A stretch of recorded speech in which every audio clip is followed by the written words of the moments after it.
మరొకసారి కూడి వచ్చినటువంటి మీ అందరికీ కూడా దేవాది దేవుని తరపున మరొకసారి మీకు వందనాలు తెలియజేసుకుంటా ఉన్నాను. మరి ముఖ్యంగా నూతన సంవత్సరంలో అడుగుపెట్టి ఉన్న మొట్టమొదటి ఆరాధన. దేవునికి మహిమ కలుగును గాక. అందరూ సంతోషంగా దేవునికి స్తుతులు చెల్లిద్దాం. హల్లెలూయా, హల్లెలూయా, హల్లెలూయా.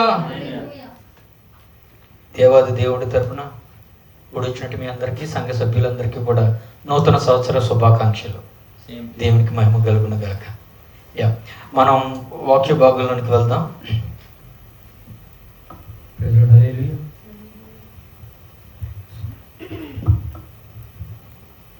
ఎక్కువ సౌండ్ వస్తుందని నేను తగ్గించుకున్నాను. ఎనీవే,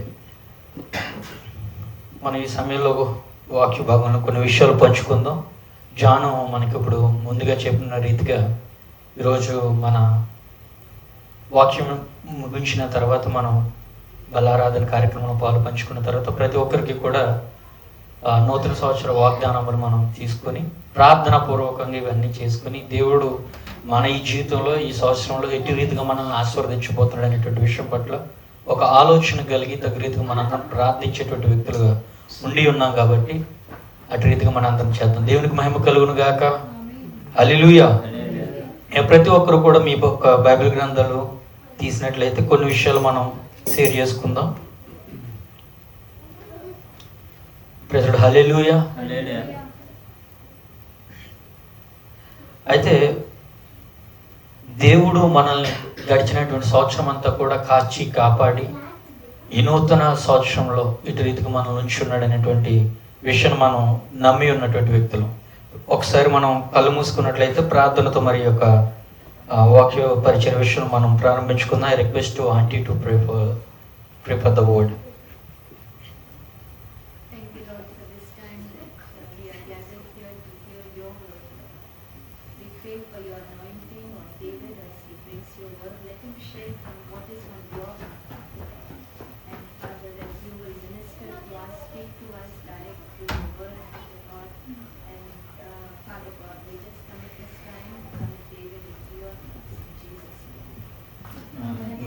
దేవునికి మహిమ కలుగును గాక. అయితే గడిచిన సంవత్సరం అంతా కూడా దేవుడు మనల్ని కాచి కాపాడి తన యొక్క రెక్కల చోటున మనల్ని భద్రపరిచి సజీవ లెక్కలో మన నుంచి ఇటు రీతిగా మనందరం కలిసి ఆయన యొక్క నామమును మహిమపరచడానికి గొప్ప చేయడానికి మరింతగా ఇదిగో ఇప్పుడు అంకుల్ కొన్ని విషయాలు మాట్లాడున్నారు. ముందున్నటువంటి విషయం ఏమవుతుందో ప్రతి ఒక్కరం కూడా గుర్తున్నటువంటి వ్యక్తులుగా తగు రీతిగా దేవుడు మనం వాడుకోవాలంటే కూడా ఒక విషయం గుర్తుపెట్టుకోవాలి. మనం ఎదుటి వ్యక్తికి ఆశీర్వాదకరంగా మనం నిలబడగలగాలంటే ముందు మనం ఆశీర్వదింపబడాలి. ప్రజడు హల్లెలూయా, హల్లెలూయా. ఒక వ్యక్తిని దేవుని వద్దకు మనం నడిపించగలగాలంటే దేవుని వద్ద నుంచి పొందుకున్నటువంటి ఆ ఆత్మను మాత్రమే మనం షేర్ చేసుకోగలిగినప్పుడు మాత్రమే అది సాధ్యపడుతుంది. తప్ప మనుషులకు ఆలోచన చెప్పునో లేకపోతే మన యొక్క పరిస్థితులను బట్టు స్థితిగతులను బట్టు మనం దేవుడి పని చేస్తామంటే అది ఖచ్చితంగా జరగదు. ఆయన యొక్క ఆత్మ అభిషేకం పొందుకున్నప్పుడు మాత్రమే అది ఖచ్చితంగా నెరవేరుతుంది. అటువంటి ఆత్మ అభిషేకం అనేటువంటి వాగ్దానాలు దేవుడు బైబిల్ గ్రంథంలో చాలా లిఖితపూర్వకంగా మన ముందు ఉంచి ఉన్నాడు. మనం చాలాసార్లు మనం మాట్లాడుకున్నాం. వాగ్దానాలన్నీ కూడా నిజానికి మనం మాట్లాడుకోవాలంటే ఇజ్రాయేల్ గురించి ఆయన రాసిపెట్టినటువంటి వాగ్దానాలు అయినప్పటికీ ఆయన రక్తము చేత కడగబడి మన యొక్క తప్పిదములు పాపములు అన్నింటినీ క్షమించినటువంటి దేవుడు మనల్ని కూడా నూతన ఇజ్రాయేలుగా మనల్ని ఆయన యొక్క సంఘంలో మనల్ని ఏర్పాటు చేసుకుని ఉన్నాడు. మరలా వస్తానని చెప్పాడు. మరలా వచ్చి సంఘమును వివాహం చేసుకుంటానని చెప్పినటువంటి దేవుడు సంఘముగా మనల్ని ఏర్పాటు చేస్తున్నాడు. అందులో బట్టి దేవునికి వందనాలు. దేవునికి మహిమ కలుగును గాక. హల్లెలూయా. అయితే ప్రతి ఒక్క వ్యక్తిని దేవుడు సృజించిన తర్వాత ప్రతి ఒక్క వ్యక్తిని దేవుడు తన యొక్క కనుచూపు మేరలో అబ్జర్వ్ చేస్తూనే ఉంటాడు. తను కనిపెడుతూనే ఉంటాడు. ప్రతి వ్యక్తి యొక్క మనం మనుషులకి మన ఇష్టానుసారంగా మన యొక్క జీవితాన్ని మనం చూపించుకోగలవచ్చేమో కానీ హృదయాంతరలోచనలను ఎరిగినటువంటి దేవుడి యందు అది సాధ్యపడదు. అలాంటప్పుడు దేవుడు ఏం చేస్తాడంటే ఆయన కను దృష్టి మన పైట్లో ఉంచుతుంటాడు అనమాట. ఒకసారి చూద్దాం. ద్వితీయోపదేశ కాండం 11వ అధ్యాయం 12వ వచనం ఒకసారి చదువుదాం. తీసినటువంటి వాళ్ళు త్వరగా వీటిలో మీరు చూసినట్లయితే 11వ అధ్యాయం 12వ వచనం. అది ఆకాశ వర్ష జలము త్రాగును అది నీ దేవుడైన యెహోవా లక్ష్యపెట్టు దేశము. నీ దేవుడైన యెహోవా కన్నులు సంవత్సరాది మొదలుకొని సంవత్సరాంతము వరకు ఎల్లప్పుడూ దాని మీద. హల్లెలూయా. దేవుడు కన్నులు ఎప్పటి నుంచి మొదలు పెట్టినాయట? సంవత్సరం అంతము నుంచి ఎండింగ్ వరకు, సంవత్సరం మొదటి నుంచి ఎండింగ్ వరకు కూడా ఆయన కన్నులు ఎల్లప్పుడూ కూడా దాని మీద ఉంచి ఉన్నాడు. దేవుని దృష్టి నుంచి మనం తప్పించుకొని బ్రతకడం అనేటువంటిది అసాధ్యమైనటువంటి పని. ఆయనకి తెలియదంటూ ఏది లేదు. అందు గురించి ఆయన మనం ఏం పిలుస్తున్నాం? హృదయాంతరలోచన ఎరుగున్నటువంటి దేవుడు. దేవునికి మహిమ కలుగును గాక. హల్లెలూయా. అలాగే విలాప వాక్యాల్లో మరొక మాట రాయబడి ఉంటుంది. 3వ అధ్యాయం 23వ వచనం చూసినట్లయితే, 3వ అధ్యాయం 23వ వచనం, 24వ వచనం, 25వ వచనం మనం చదువుదాం. విలాప వాక్యాలు 3వ అధ్యాయం 23వ వచనం, 24వ వచనం, అలాగే 25వ వచనం. అనుదినము నూతనముగా ఆయనకు వాత్సల్యత పుట్టుచున్నది. అనుదినము ఆయనకి నూతనముగా వాక్యాలతో పుట్టుచున్నది. నీవు ఎంతైనా నమ్మదగిన వాడు. ఎంతైనా నమ్మదగిన వాడు ఎవరట? దేవుడు. దేవునికి మహిమ కలుగును గాక. హల్లెలూయా. హల్లెలూయా. మన యొక్క పరిస్థితులను బట్టి మన ఈ జీవితాన్ని ఇటు రీతిగా మార్చడానికి మనం నమ్మవలసినటువంటి ఏకైక దేవుడు యేసు ప్రభువే ఉన్నాడు. ఆయన్ని దేవునిగా మనం పొందుకోవడం అనేటువంటిది గొప్ప భాగ్యం.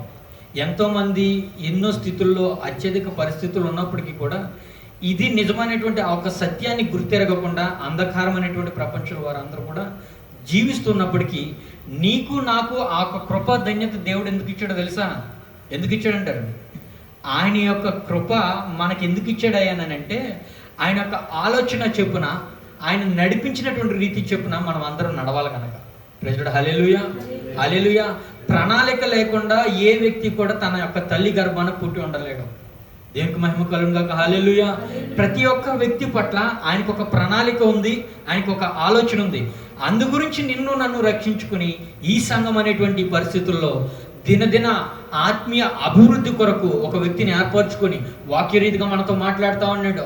పాటలు పాడినప్పుడు ఆయన మనం స్తుతిస్తున్నప్పుడు ఆయన మాట్లాడుతున్నటువంటి రీతి చూస్తూ ఉన్నాం. దర్శన రీతిగా ఆయన మనం మాట్లాడుతూ ఉన్నాడు. ఎందుకు ఆయనకు అవసరం ఏంటి? ఆయన దేవుడు కదా, ఆయన నిన్ను నన్ను లేదు. మనం లాస్ట్ క్రిస్మస్ రోజున కూడా మనం కొన్ని విషయాలు పంచుకున్నాం. ఏం పంచుకున్నాం? ఆయన ప్రేమమయుడై ఉన్నాడు. ఆ ప్రేమను కనపరచుటకు మనల్ని ఏర్పరచుకుని ఉన్నాడు. దేవునికి మహిమ కలుగును గాక. హల్లెలూయా.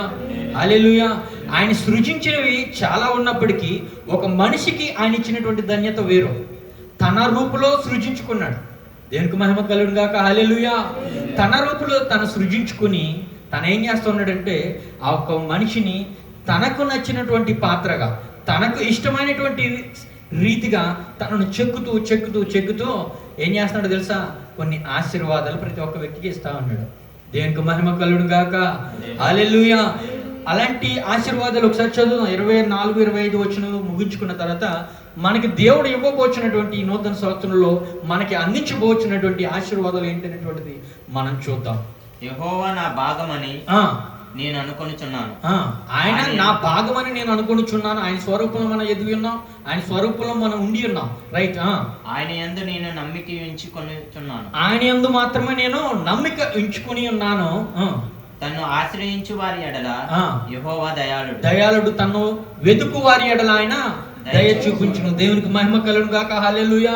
అనుకోవచ్చు గడిచినటువంటి కాలంలో, గడిచినటువంటి సంవత్సరంలో మొదటి దినములలో నాకు ఆధ్యాత్మిక పరిస్థితి ఒక దేవునికి చేరువుగా ఉన్నాను. కానీ సంవత్సరం ఆఖరు దినములు వచ్చేటప్పటికి, సంవత్సరం ముగించబోయేటువంటి సమయం వచ్చేటప్పటికి నాకు ఆత్మీయ పరిస్థితి దేవునికి దగ్గరగా లేదు అనేటువంటి పరిస్థితుల్లో కొన్నిసార్లు మనం అంటాం. కానీ దేవుడు చెప్తున్నటువంటి మాట ఏంటో తెలుసా? ఆయన యందు నమ్మిక ఉంచినప్పుడు, ఆయన యందు మనల్ని నమ్మిక ఉంచి ఆయన మనం చేరినప్పుడు, ఆయన నా భాగం అని మళ్ళీ ఆయన దగ్గరికి మనం వెళ్తున్నప్పుడు ఆయన ఏం చేస్తున్నాడో తెలుసా?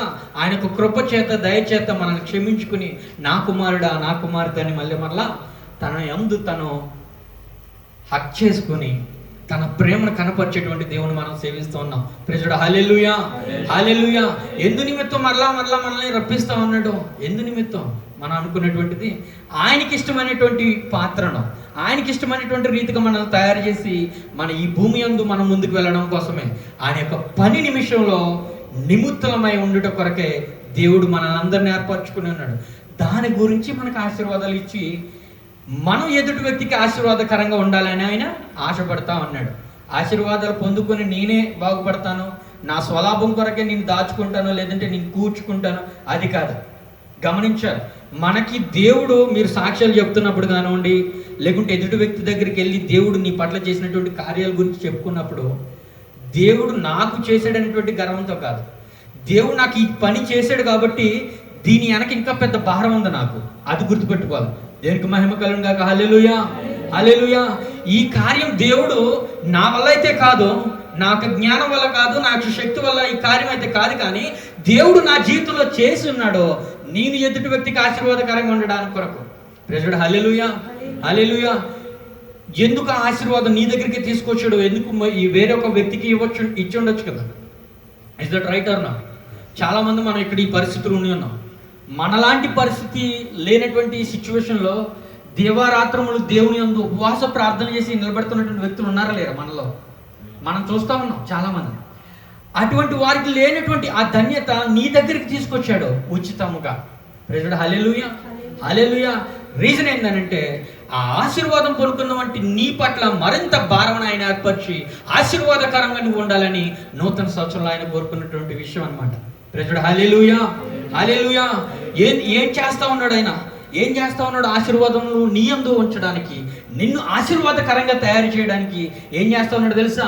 ప్రతి ఒక్క విషయంలో, ప్రతి ఒక్క శ్రమ యందు, ప్రతి ఒక్క ఇరుకు ఇబ్బందునందు ఆయన నీకు తోడై ఉంటూ ఉన్నాడు. Praise lord. Hallelujah, hallelujah. మాట చూద్దాం. యెషయా గ్రంథం 43వ అధ్యాయం 12 వచనాలు చూద్దాం. అయితే యాకోబు నిన్ను సృజించిన వాడకు యెహోవా, ఇశ్రాయేలు నిన్ను నిర్మించిన వాడు ఇలాగు సెలవిస్తున్నాడు. ఏమని సెలవిస్తా ఉన్నాడు దేవుడు? చదవమ్మా. నేను నిన్ను విమోచించి ఉన్నాను, నేను నిన్ను విమోచించి ఉన్నాను, భయపడకుము, భయపడకుము, పేరు పెట్టి నిన్ను పిలిచి ఉన్నాను, హల్లెలూయా, నా సొత్తు. హల్లెలూయా. నేను నిన్ను విమోచించి ఉన్నాను. అంధకార పరిస్థితుల్లో నీవు ఉండి ఉన్నప్పుడు నిన్ను విమోచించి ఉన్నాను, పేరు పెట్టి నిన్ను పిలిచి ఉన్నాను, నీవు నా యొక్క సత్తు. Praise lord. హల్లెలూయా. గొప్ప దేవుడు కదా, విశ్వాన్ని సృజించినటువంటి దేవుడు. ఆయన చెప్తున్నటువంటి మాట ఏంటో తెలుసా? నూతన సంవత్సరంలో నీవు నా సొత్తు, నిన్ను నేను సృజించుకొని ఉన్నాను, నిన్ను నేను నిర్మించి ఉన్నాను. మన యొక్క పరిస్థితులను బట్టి, ఇబ్బందులను బట్టి మనం భయపడుతున్నటువంటి పరిస్థితులు ఉన్నప్పుడు దేవుడు చెప్తున్నటువంటి మాట, నీవు నా వాడవు, నేను నీకు తోడై ఉన్నాను అనేటువంటి మాట చెప్తా ఉన్నాడు. ఆదికాండం ఒకసారి చూద్దామా? 26వ అధ్యాయంలో 3వ వచనం. త్వరగా మీరు తీసినట్లయితే మన సమయం వృధా చేసుకోకుండా మనం ముందుకు వెళ్ళడానికి బాగుంటుందని ఆశపడతా ఉన్నాను. 26వ అధ్యాయం 3వ వచనం చదువుదాం. పరవాసివై ఉండుము, హల్లెలూయా. ఈ దేశమునందు నీవు పరవాసివై ఉండుము, నేను నీకు తోడై ఉండి నేను ఆశీర్వదిస్తాననేటువంటి మాట. ఎంత గొప్ప మాట దేవుడు మనందరికీ తెలియజేస్తున్నాడు. మరొక మాట చూద్దాం. యెషయా గ్రంథం 48వ అధ్యాయం 17వ వచనం. నీ విమోచకుడును ఇశ్రాయేలు పరిశుద్ధ దేవుడునైన యెహోవా ఇలాగు సెలవిచ్చుచున్నాడు. యెహోవా ఏమని సెలవిస్తా ఉన్నాడు? ఆయన నీకు ప్రయోజనము కలుగునట్లు నీ దేవుడినైనా యెహోవానగు నేనే నీకు ఉపదేశము చేయుదును. Praise lord. హల్లెలూయా. నీకు ఉపదేశం చేయవాడను నేను. అది ఎందుకు ఉపదేశం చేస్తా ఉన్నాడట ఆయన? నీకు ప్రయోజనము కలుగు నిమిత్తము. దేవునికి మహిమ కలుగును గాక. హల్లెలూయా. నీకు ప్రయోజనం కలిగినట్లు నీ దేవుడినైన యెహోవాకు నాకు నేనే నీకు ఉపదేశం చేయుదును. నీవు నడవలసినటువంటి త్రోవ ఏదైతే ఉందో దాంట్లో యందు నేను నడిపించదను. అనుకుంటున్నావు, అయ్యా నాకు నూతన సంవత్సరం ఇచ్చున్నావు, మరి నా ఈ పరిస్థితి ఏంటి? ఎటు రీతికి సంవత్సర కాలంలో, ఈ జరగబోయేటువంటి సంవత్సరంలో నా ఈ జీవితాన్ని నీ కొరకు నేను బ్రతికి చూపించాలయ్యానంటే అని చెప్తున్నాడు కదా. ఉపదేశమునిచ్చి వాడను నేను, నీకు ఆలోచన చెప్పి నడిపించి వాడను నేను. Praise lord. హల్లెలూయా. నడవలసినటువంటి ప్రతి తోవను కూడా నేను నీకు నడిపించి నేను చూపిస్తాననేటువంటి మాట దేవుడు సెలవిస్తున్నాడు. ఎందుకు? ఆశీర్వాదకరంగా నిన్ను చేయడానికి. Praise lord. హల్లెలూయా. మొదట్లో మనం ఏం చెప్పుకున్నాం? మీరు నా సొత్తు, నేను నీ దేవుడినై ఉన్నాను, నిన్ను నేను నిర్మించి ఉన్నాను, నీకు కొత్త సంవత్సరం నీకు ఇచ్చి ఉన్నాను. ఈ సంవత్సర కాల దినములలో నీవు నడవలసినటువంటి త్రోవ ఏదైతే ఉందో దాని యందు నీకు ఉపదేశములు ఇచ్చి నేను నడిపించుకుంటాను. ఎవరు చెప్తున్నటువంటి మాట? నమ్మదగినటువంటి దేవుడు చెబుతున్నటువంటి మాట. Praise lord. Hallelujah, hallelujah. మరొకటి రెండవదిగా మనం చూద్దాం. ఆయన ఏం చేస్తున్నాడట? ఆయన నీకును నీ ఇంటి వారికి నీ ఆరోగ్యమును క్షేమమును కలుగజేస్తా అంటున్నాడు. చూద్దాం ఆ మాట చూద్దాం ఒకసారి. మొదటి సమూయేలు గ్రంథం 25వ అధ్యాయం 6వ వచనం. మొదటి సమూయేలు గ్రంథం 25వ అధ్యాయం 6వ వచనం. ఆయన ఈ సంవత్సరం మనం చాలాసార్లు మనం ఈ మాట అనుకుంటుంటాం, గడిచిన కాలం అంతా కూడా తన యొక్క రెక్కల చోటున కోడి తన పిల్లలు ఎటు రీతిగా అయితే భద్రపరిచి కాచి కాపాడుకుంటుందో అటు రీతిగా నా దేవుడు నన్ను కాచి కాపాడాడని చాలాసార్లు మనం ఈ ఎండింగ్లో సాక్ష్యములు చెప్పడం అంటూ ఉంటాం. గడిచిన సంవత్సరం అంతా నిన్ను కాపాడినటువంటి దేవుడు తను చెప్తున్నటువంటి మాట ఏంటో తెలుసా? నేను నీకు క్షమాబుద్ధి కలగజేస్తాననేటువంటి మాట. మొదటి సమూయేలు 25వ అధ్యాయం 6వ వచనం. ఆ భాగ్యవంతునితో నీకును నీ ఇంటికిని నీకు కలిగిన అంతటికి క్షేమమవును గాక. హల్లెలూయా. నీకును నీ ఇంటికి నీకున్న ప్రతి దానికి కూడా క్షేమం కలుగజేస్తా అన్నాడు. ఆయన యొక్క ప్రణాళిక కలిగి ఉన్నాడు. ప్రైజ్ హల్లెలూయా, హల్లెలూయా. ఈ రోజు మనం ఈ పరిస్థితుల్లో నిలబడగలుగుతున్నాం, ఈ పరిస్థితుల్లో మనం కూర్చోగలుగుతున్నాం అంటే ఆయన ప్రణాళిక మాత్రమే. మన యొక్క తెలివితేటలు అనుకుంటే కనుక అది అపోహ. సర్వమును సృజించినటువంటి దేవుడు ఒక ప్రణాళిక నీ పట్ల కలిగి ఉన్నాడు కాబట్టి ఆయన ఆశీర్వాదములు, ఆయన కృప ద్వారా, ఆయన దయ ద్వారా మనం పొందుకోవడానికి అర్హులయ్యాం. మన యొక్క భక్తి వల్ల కూడా ఇది సాధ్యం కాదు. ఇది ఖచ్చితంగా మనం నేర్చుకోవాలి. ఎందుకనంటే నేను ప్రార్థించినప్పుడే దేవుడు సమాధానం చెప్తున్నాడని చాలా విషయాలు చాలాసార్లు మనం మాట్లాడుతూ ఉంటాం. దేవుడు నువ్వు ప్రార్థించినప్పుడే నీకు సమాధానం కలెక్ట్ చేయడం కాదు, ఆయన అనుకున్నాడు కాబట్టి ప్రార్థన చేయాలనేటువంటి ఆలోచన నీ మనసులో పెట్టి ఉన్నాడు. Praise lord. Hallelujah, hallelujah. నేను అందుకే చాలాసార్లు ఈ మాట చెప్తా ఉన్నాను సంఘంలో. ఏమని, ఎవరైనా ఒకసారి మనం ప్రార్థన అవసరత అడిగి ఉన్నారని అంటే నీ అవసరతల నిమిత్తం కాకపోయినా వారు చెప్పినటువంటి ఒక మాట గురించి ఖచ్చితంగా మనం ప్రార్థన చేయాలి. ఆ నమ్మిక ఏదైతుందో ఆ నమ్మిక వారి యొక్క నమ్మకం ఏంటో తెలుసా? ఈ వ్యక్తితో నా ఈ ప్రార్థన అవసరతను నేను చెప్పినప్పుడు నా స్థలంలో ఆ వ్యక్తి నిలబడి నా కొరకు ప్రార్థిస్తాడనేటువంటి ఆ నమ్మకాన్ని మనం కాపాడుకున్నట్లయితే దేవుడు గమనిస్తూ ఉంటాడు. ఆ మాట దేవుడు చూస్తూ ఉంటాడు. పలానా వ్యక్తి క్యాజువల్గా ఫోన్ చేసినప్పుడు, మనం మామూలుగా క్యాజువల్గా ఫోన్ చేసినప్పుడు నాకు పలానా అవసరం అవుతుంది ఫోన్ చేయని అన్నాడు అనుకో, దాని గురించి దేవుడి దగ్గర నువ్వు పోరాడుతున్నప్పుడు నీ యొక్క నమ్మకత్వాన్ని దేవుడు గమనిస్తూ ఉంటాడు. Praise lord. Hallelujah, hallelujah. అది నీ జీవితంలో సమయం 1 నిమిషం లేదా 2 నిమిషాల కాటికి అయి ఉండొచ్చేమో కానీ దేవుడు గమనిస్తున్నటువంటి దేవుడు దినమును 1000 దినములు కానీ 1 గంట అయితే 1000 గంటలు నీకు ఆశీర్వాదకరంగా మారుస్తాడు. ఒకవేళ 10 నిమిషాలు నువ్వు ఆ ప్రార్థన చేసినట్టే 10 × 10 100 నిమిషాలు నీకు ఆశీర్వాదకరంగా ఆ 10 నిమిషాల పరిస్థితి నీ జీవితంలో నిలబడడానికి దేవుడు ఆశీర్వదించడానికి ఇష్టడై ఉన్నాడు.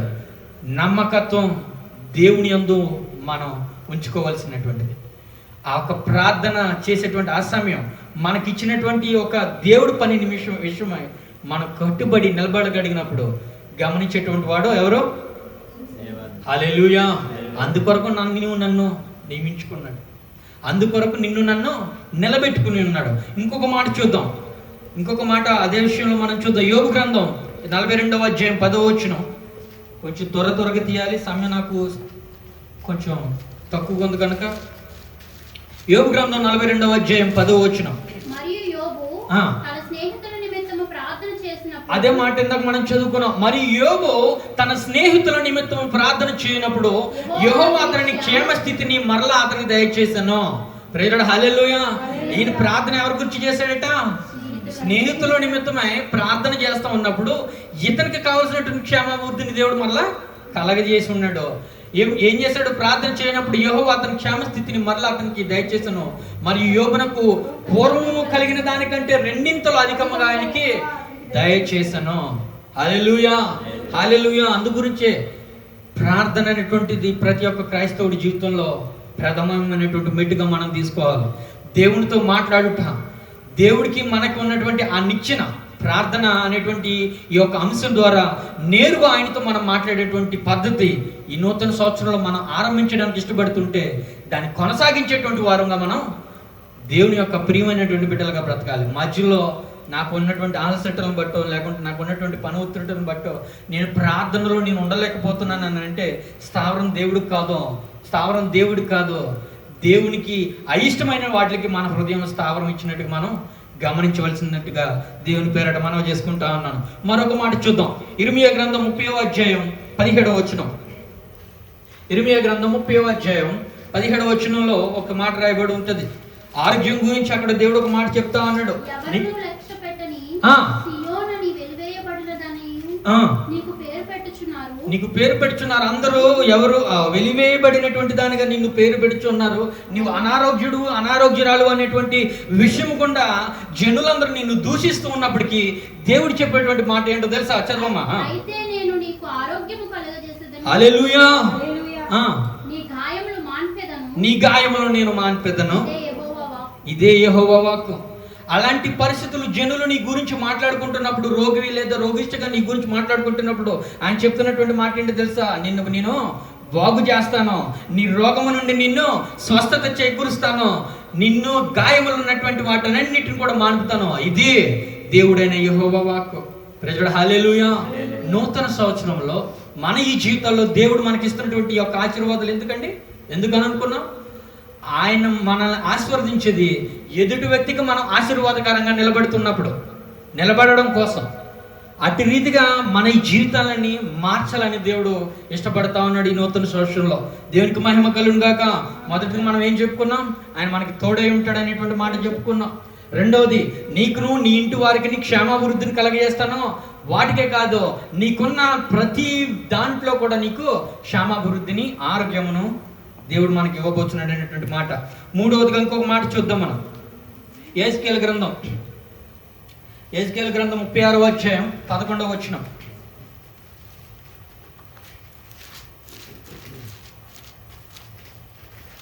మునుపటి కంటే అధికమైనటువంటి మేలును కలగజేసేదను. ప్రజలు హల్లెలూయా, హల్లెలూయా. చదువుదామా ఎవరైనా? 36వ అధ్యాయం 11వ వచనం. నీ మీద మనుషులను పశువులను విస్తరింపజేసేదను, అవి విస్తరించి అభివృద్ధి నొందును. పూర్వం ఉన్నట్టు మిమ్మును నివాసస్థలముగా చేసి మునుపటి కంటే అధికమైనటువంటి మేలుతో నేను నింపుతాననేటువంటి మాట దేవుడు సెలవిస్తా ఉన్నాడు. హల్లెలూయా. ఆయన చేసినటువంటి కార్యమును బట్టి, ఆయన ద్వారా మీరు పొందుకున్నటువంటి ఆ ఆశీర్వాదమును బట్టి దేవుడు మనకు తోడై ఉన్నాడు అనేటువంటి విషయం. ఏ దేవుడు? యెహోవా అనేటువంటి నేను నీతో ఉన్నాననేటువంటి విషయం మీరు గమనిస్తారు. ప్రేజర్ హల్లెలూయా. అది ఎప్పుడు సాధ్యమవుతుందో తెలుసా? మనుషులు అనుకున్నటువంటి, మనం తలపెట్టినటువంటి కార్యాలు ఇది మన వల్ల సాధ్యము కాదు, ఇది మన వల్ల జరిగేటువంటి క్రియ కాదు, లేదంటే మనం సాధించలేనటువంటిది ఈ విషయం, మనం చేయలేనటువంటిది పని అని అనుకున్నప్పుడు దేవాది దేవుడు చెప్తా ఉన్నాడు కదా, నేను నీ దేవుడిని అయి ఉన్నాను, నువ్వు అనుకున్న దానికంటే అధికముగా నేను నీకు జరిగిస్తాను, అధికంగా నీకు అభివృద్ధి కలగజేస్తాను, అటు రీతిగా నేను ఈ నూతన సంవత్సరంలో నడిపించబోతున్నాను అనేటువంటి మాట. ప్రైజ్ హల్లెలూయా. నమ్మిక ఎవరి పట్ల ఉంచాలి? అందు గురించి మనం మొదటి మనం ఏం చెప్పుకున్నాం? ఆయన దయాళుడు. ఎంతటికైనా ఆయన మనం నమ్మొచ్చు, ఎంతటికైనా నమ్మదగినటువంటి దేవుడాడు ఆయన. ఎట్లా అంటే ఆయన్ని మనం ఈ విషయంలో ఈ కార్యం చేస్తాడు, ఈ విషయంలో ఈ కార్యం నా దేవుడు వల్ల కాదు అనేటువంటి అపనమ్మకం మన హృదయాల్లో ఉండకుండా దేవుని ప్రార్థించగలగాలి. ప్రజడు హల్లెలూయా. ఎందుకు ప్రార్థించాలి? ఎంతటికైనా నమ్మదగినటువంటి దేవుని మనం సేవిస్తూ ఉంటున్నాం. మన దేవుని యొక్క బలం ఏమిటో, మన దేవుని యొక్క గొప్ప ఏమిటో మన పాటలు పాడేటువంటి విషయంలో కాదు, మనం అనుభవపూర్వకంగా గుర్తెరిగి రుచి చూసి తెలుసుకున్నాడు అన్నాడు. అందుకే దేవుడు ప్రైజ్ హల్లెలూయా, హల్లెలూయా. ఆయన రుచి చూసి తెలుసుకున్నటువంటి వ్యక్తి యొక్క జీవితం ఎట్లా ఉంటుందో తెలుసా? ఆయన యొక్క కార్యాలను వివరింపకుండా ఉండలేడు, ఆయన యొక్క క్రియలను వర్ణింపకుండా ఉండలేడు. దేవుడు నా పట్ల చేసినటువంటి ఈ యొక్క దానికి నేను కృతజ్ఞుడిగా ఉండాలి, జీవించాలి అనేటువంటి ఆశ, ఆలోచన కలిగినటువంటి వ్యక్తి, ఆ వ్యక్తి ఆశీర్వదింపబడమే కాదు 10 మందిని ఆశీర్వాదకరంగా తాను తయారు చేస్తాడు. ప్రైజ్ హల్లెలూయా, హల్లెలూయా. దేవునికి మహిమ కలుగును గాక. మరొక మాట మనం చూద్దాం. యెషయా గ్రంథం 61వ అధ్యాయంలో ఒక మాట రాయబడి ఉంటుంది, 7వ వచనం.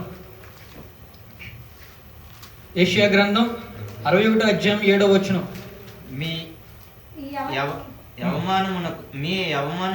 మీ అవమానమునకు ప్రతిగా రెట్టింపు ఘనతను నీకు కలగజేస్తా అంటాడు. దేవునికి మహిమ కలుగును గాక. హల్లెలూయా. గడిచిన సంవత్సర కాలంలో అవమానములు మనం పొందినటువంటి విధానాలు ఏవైతే ఉన్నాయో, మనుషుల ద్వారా కావచ్చు, లేకుంటే వేరే విషయాల ద్వారా కావచ్చు, లేకుంటే నువ్వు తలపెట్టినటువంటి కార్యములు ఫలించకపోయినప్పుడు కూడా చాలాసార్లు మనం అవమానకరంగా మనం ఫీల్ అవుతూ ఉంటాం. దేవుడు చెప్తున్నటువంటి మాట ఏంటో తెలుసా? రెట్టింపు ఘనతను నీకు కలగజేస్తాను. ప్రైజ్ హల్లెలూయా, హల్లెలూయా. ఎవరి జీవితంలో అట్లాంటి పరిస్థితి లాస్ట్ ఇయర్ ఏర్పడి ఉందా? ప్రైజ్ లార్డ్, హల్లెలూయా. మహిమకరంగా ఘనకరంగా దేవుడు మన ఈ జీవితాలు మార్చబోతా ఉన్నాడు ఈ నూతన సంవత్సరంలో. ఎందుకు? కారణం ఎందుకు? ఆశీర్వదించి మనల్ని మనం ఎదుటి వ్యక్తికి ఆశీర్వాదకరంగా నిలబడటం కోసం. దేవునికి మహిమ కలుగును గాక. హల్లెలూయా. ఇంకొక మాట చెప్తా ఉన్నాడు ఆయన, నీవు చేసినటువంటి పనిని బట్టి నీ యొక్క కష్టార్జితం అంతటిని కూడా ఆశీర్వదిస్తాను. ప్రైజ్ లార్డ్, హల్లెలూయా. అందరం కూడా ఉద్యోగం చేస్తున్నటువంటి వ్యక్తులమే అనిపిస్తూ ఉంటుంది. పొద్దున్నే లేచి చలిలో పొద్దున్నే అక్కడికి పోయి ఉద్యోగం చేసుకుని మళ్ళీ వాళ్ళ చేత చేసిన దానికి చేయలేని దానికి తిట్లు పడుతూ విసుగులు పొందుతూ కొన్నిసార్లు మనం అనుకున్నటువంటి రీతిగా పని సక్సెస్ కాలేనప్పుడు అవమానం పడుతూ రెక్కలు ముక్కలు చేసుకున్నటువంటి పరిస్థితులు కూడా అందరం వెళ్తా ఉన్నాం. ఏ జాబ్ అయినా సరే ఒకరి దగ్గర మనం పని చేస్తున్నప్పుడు ఆ వ్యక్తి యొక్క కట్టడలను మనం అనుసరించి చేయాలి.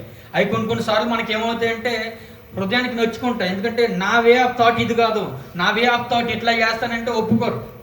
ఎందుకంటే ఒక వ్యక్తి కింద మనం పని చేస్తూ ఉన్నాం. మన పైన ఉన్నటువంటి అధికారులకి మనం ఆ రెస్పెక్ట్ ఇచ్చి ఉండాలి. అది వాక్యంలో కూడా మనకి సెలవు ఇవ్వడం జరిగింది. అలాంటప్పుడు మనకి బాధ అనిపిస్తుంది, ఎందుకు నాకు ఈ పరిస్థితి, ఏంటి నా ఈ కష్టం, ఎందుకు? కాదు ఆయన చెప్తా ఉన్నాడు మాట ఏంటో తెలుసా? నీ యొక్క కష్టార్జితంను నేను ఆశీర్వదిస్తాను. ఆ మాట చూద్దాం. కీర్తనల గ్రంథం 128 కీర్తన 2వ వచనం. నిశ్చయముగా నీవు నీ చేతుల కష్టార్జితమును అనుభవించదువు. హల్లెలూయా. నీవు ధన్యుడువో, నీకు మేలు కలుగును. ఏమో దేవుడు ఎట్టి రీతిగా ఈ సంవత్సర కాలంలో మన యొక్క పని పాటల విషయం మనల్ని ఆశీర్వదించబోతా అన్నాడు. దేవునికి మహిమ కలుగును గాక. నమ్మ హల్లెలూయా చెప్తామా? హల్లెలూయా, హల్లెలూయా. అలాగే కీర్తనలో 58వ కీర్తన 11వ వచనం కూడా ఒకసారి చూద్దాం. 58వ కీర్తన 11వ వచనం. కావున నిశ్చయముగా నీతిమంతులకు ఫలము కలుగుననియు, నిశ్చయముగా నీతిమంతులకు ఫలము కలిగిననియు, నిశ్చయముగా న్యాయము తీర్చు దేవుడు లోకంలో నున్నాడనియు మనుషులు ఒప్పుకొందురు. ప్రైజ్ లార్డ్, హల్లెలూయా, హల్లెలూయా. నీతిమంతులకు మాత్రమే ఈ ఆఫర్. అందరికీ కాదు ఇది. నీతిమంతులు గమనించాలి. పని విషయంలో ఎట్టి రీతిగా నీతిమంతులుగా మనల్ని నింపబెడతాం. మనకి పరిస్థితులు ఉండి ఉన్నాం, మనకి ఉద్యోగం మన చేతిలో ఉన్నదంటే అది దేవుడు కృపాని ఎంతమంది నమ్ముతారు? మరి ఆయన ఇచ్చినటువంటి పని, ఆయన ఇచ్చినటువంటి విధానం అని అనుకున్నప్పుడు దానికి చేయవలసినటువంటి న్యాయం మనం చేస్తున్నామా లేదనేటువంటిది కూడా మనకు చాలా అవసరం. మనం పొందుకున్నటువంటి శాలరీకి తగ్గటువంటి పని విషయంలో మనం కరెక్ట్గానే నిలబడి ఉన్నామా? మన పై ఉన్నటువంటి అధికారి మన పట్ల ఉంచినటువంటి ఆ నమ్మకాన్ని ఒమ్ము చేసేటువంటి వ్యక్తిగా ఉన్నామా? దాన్ని సఫలపరిచేటువంటి వ్యక్తిగా ఉన్నామా? అలాంటప్పుడు మనం ఆశీర్వాదాలు పొందుకోగలుగుతాం. ఒక ప్రమోషన్ ఏదైనా ముందుకు రావాలని అంటే మన పట్ల ఉంచినటువంటి ఆ నమ్మకాన్ని, నీతిని, నిబద్ధతతో మనం చేయగలిగినప్పుడు దేవుడు మొట్టమొదటికి పూనుకుంటాడు. అందుకే ఆ మాట రాయబడి ఉంది. 2వ వచనం ఒకసారి మళ్ళీ చదవమది. 11వ వచనం 58 11. కావున నిశ్చయముగా నీతిమంతులకు ఫలము కలుగుననియు, నిత్యముగా మనం అనుకుంటాం, నేను ఎంతో కష్టపడుతున్నాను, ఎంతో చేస్తున్నాను, మనకు మాత్రం ప్రమోషన్ లేదు, పక్కడు పట్టణం ఎప్పుడు ఆడి తీసుకుపోతున్నాను, వీడి తీసుకుపోతున్నాను. లేదు. నిత్యంగా నీవు ప్రతిఫలం పొందుతావు. దాని వెనక ఒక మాట రాయబడినా, నిశ్చయముగా న్యాయం తీర్చు దేవుడు లోకంలో ఉన్నాడు. న్యాయం ఎప్పుడు తీర్చబడుతుంది? నువ్వు నీ పని సక్రమంగా నువ్వు నెరవేర్చినప్పుడు దేవుడికి మొరపెడతావు అని అనుకో, న్యాయం తీర్చువాడు ఆయన. ప్రైజ్ లార్డ్, హల్లెలూయా, హల్లెలూయా. న్యాయం తీర్చేటువంటి దేవుడు ఖచ్చితంగా మన పట్ల ఉన్నాడనేటువంటి విషయం భూమిలోకంలో ఉన్నటువంటి అందరూ తెలుసుకుంటారు. ఆ సమయంలో నీ చుట్టుపక్కల ఉన్నటువంటి వర్కర్లు కూడా తెలుసుకుంటారు. వాడు తగినట్టుగా పనిచేస్తూ ఉన్నాడు, కష్టానికి తగ్గ ప్రతిఫలం వాడు పొందుకున్నాడు అనేటువంటి రీతిగా. ప్రైజ్ లార్డ్, హల్లెలూయా, హల్లెలూయా. ఇవన్నీ ఎందుకు ఇవన్నీ మన జీవితంలో మనతో ఎందుకు మాట్లాడాలి దేవుడు? ఏమని చెప్పుకున్నాం? ఆశీర్వదించడానికి. ఆశీర్వదించి నువ్వు ఆశీర్వాదకరంగా నిలబడడానికి, నువ్వు ఎదుటి వ్యక్తికి ఆశీర్వాదకరంగా నువ్వు నిలబడడానికి దేవుడు ఈ జీవితంలో ఇట్లాంటి క్రియలన్నీ కూడా మనకి చేస్తూ ఉన్నాడు. ఇంకొక విషయం చూద్దాం. గ్రహించలేనటువంటి గొప్ప సంగతులు దేవుడు మన జీవితంలో చేయబోతా ఉన్నాడు ఈ నూతన సంవత్సరంలో. యోబు గ్రంథంలో మనం చూసినట్లయితే 37వ అధ్యాయంలో 5వ వచనంలో ఒక మాట రాయబడి ఉంటుంది. మనం ఊహించినటువంటి రీతిగా మనం గ్రహించలేం ఈ కార్యం దేవుడు మన పట్ల చేశాడని. ఆశ్చర్యముగా ఉరుముధ్వని చేయును, మనము గ్రహింపలేని గొప్ప కార్యములను ఆయన చేయును. ప్రైజ్ లార్డ్, హల్లెలూయా. గ్రహించలేనటువంటి గొప్ప కార్యములు. లాస్ట్ ఇయర్ సహోదరి సాక్ష్యం పంచుకున్నప్పుడు ఒక యాక్సిడెంట్ విషయం గురించి ఒక మాట పంచుకోవడం జరిగింది. అది నేను గమనించలేదు. దగ్గరికి వెళ్ళేంత వరకు కూడా ఆ కార్యం అది ఎప్పుడైతే ఆ త్రుటి ప్రమాదం తప్పిందో దేవుడు కార్యం చేసాడు అనేటువంటి విషయం అప్పటి వరకు మనకు గమనించాం. మనం ఏదో ఇంటి దగ్గర ప్రార్థన చేసుకున్నాం కదా, యథావిధిగా ప్రతిరోజు ఉదయం ప్రార్థన చేసుకుంటున్నాం, మన పనికి మనం పోతా ఉన్నాం కాబట్టి పర్వాలేదు. నువ్వు ఆ క్షణంలో చేసినప్పుడు ఆ ప్రార్థన ప్రతిఫలం ఏంటో తెలుసా? ఆయన దేవదూతలు నీ చుట్టూ పంపించి, నీతో కూడా పంపించి, ప్రతి ఒక్క అపాయం నుండి, ప్రతి ఒక్క నీకు ఆపోజిట్గా రాబోయేటువంటి ఇబ్బందుల నుండి నిన్ను తప్పించడానికి సిద్ధుడై ఉన్నాడు. ఎందుకో నిన్ను ఆశీర్వదించాలనేటువంటిది ఆశ, తపన ఆయనకుంది. అందు గురించి మలుస్తున్నాడు. ఈ నూతన సంవత్సరంలో ఇటు రీతిగా దేవుడు ఆశపడతా ఉన్నాడు నీ జీవితంలో.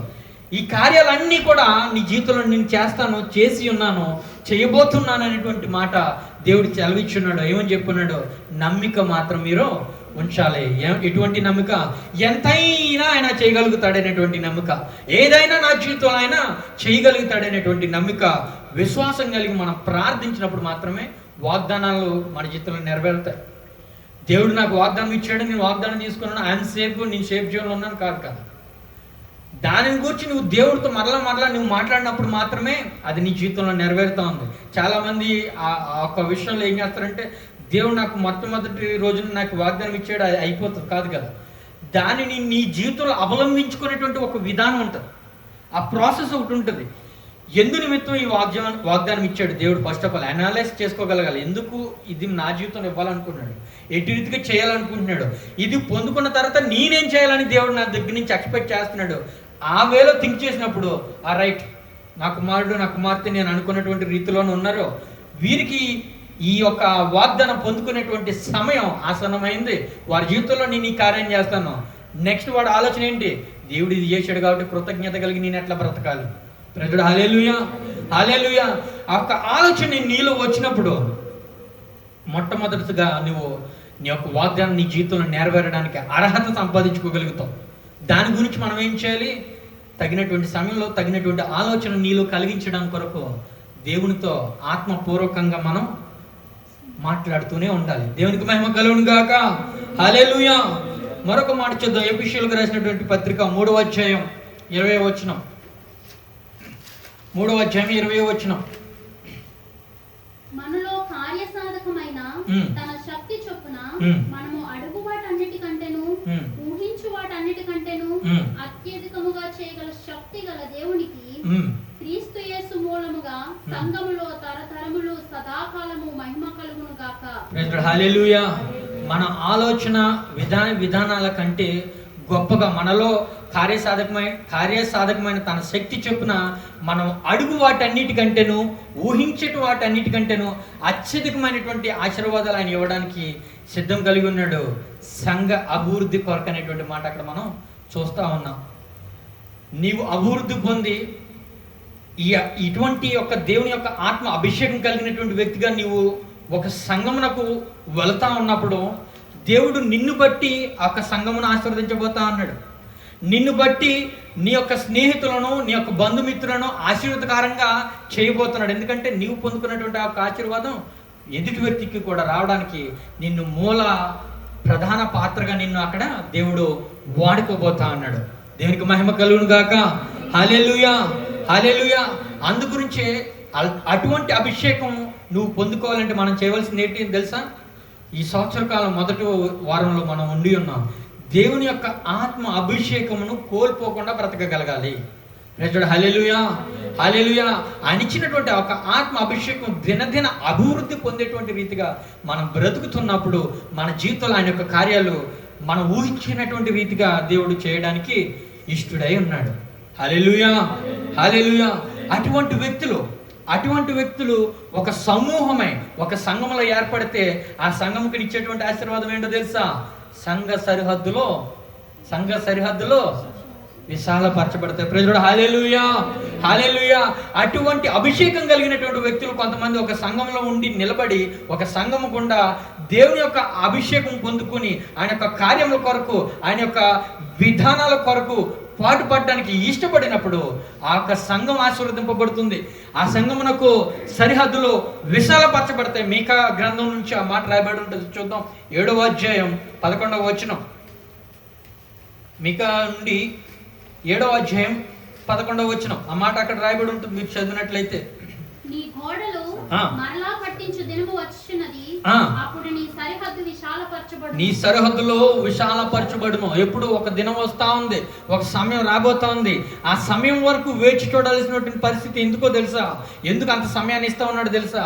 మన యొక్క మార్పు కొరకు, మనం దేవుణ్ణి వెంబడించాలనేటువంటి ఆశ, మనం ఆశీర్వాదం పొందుకోగలగాలి. మొదట మనం పొందుకోగలగాలంటే దానికి మనం అర్హులై ఉండాలి. ఎట్టి రీతిగా అర్హులై ఉంటాం? ఇందాక మనం మాట్లాడుకున్నాం.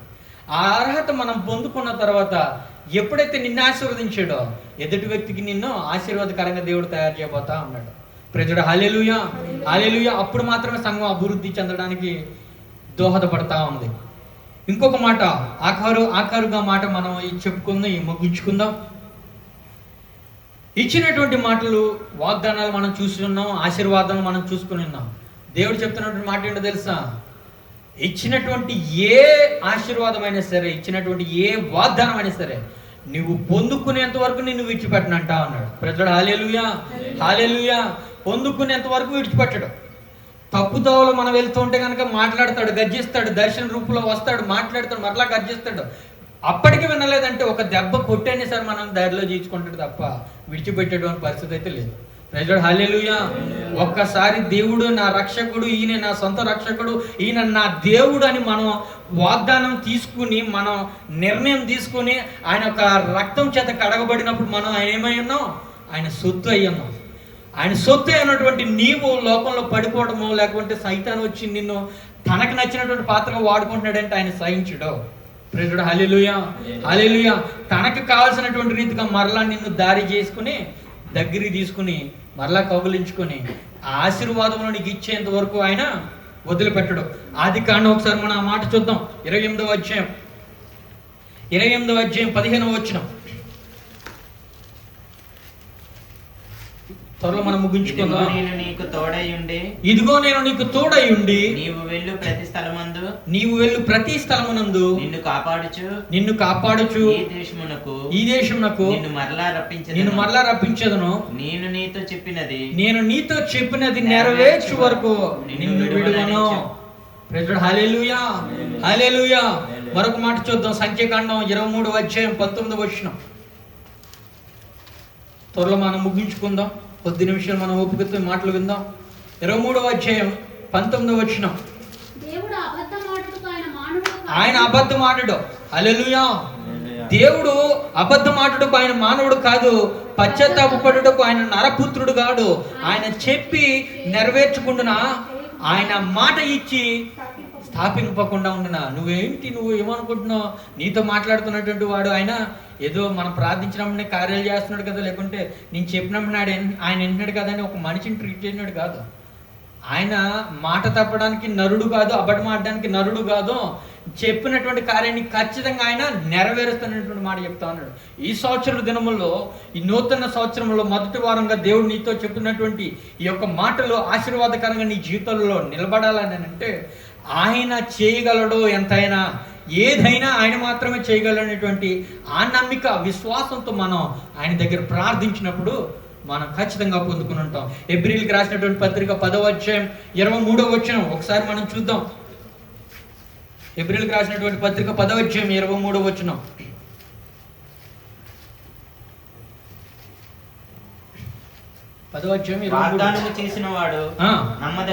వాగ్దానం చేసినటువంటి వాడు ఎవరట?